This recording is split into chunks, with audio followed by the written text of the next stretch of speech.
దేని గురించి ఆతృత పడుతున్నామో, దేని గురించి ప్రార్థిస్తున్నామో, దేని గురించి బైబిల్ చదువుతున్నామో, దేని గురించి ఆత్మీయ స్థితిలో ప్రతి ఆదివారం సంఘానికి వెళ్తున్నామో, దేని గురించి దేవుణ్ణి వేడుకుంటున్నామో, దేని గురించి దేవుణ్ణి నమ్ముకుంటున్నామో అది జరగాలంటే యేసు ప్రభువాడే ప్రాముఖ్యమైన వాడు.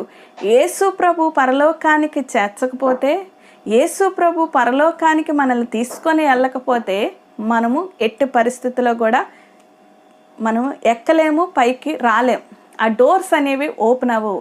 ఆ డోర్స్ ఓపెన్ అవ్వాలంటే రక్షకుడు నీలో ఉండాలి, రక్షకుడు నీలో ఉదయించాలి, రక్షకుడిని నువ్వు నమ్మాలి, రక్షకుడు నీ పాపాలు క్షమించాలి, రక్షకుడు నీ కొరకు ఆయన ప్రాణం పెట్టినవాడు, ఆయన ఆత్మచేత నీకు ముద్రిస్తేనే కానీ నీవు పరలోక రాజ్యానికి వెళ్ళలేవు. అందుకనే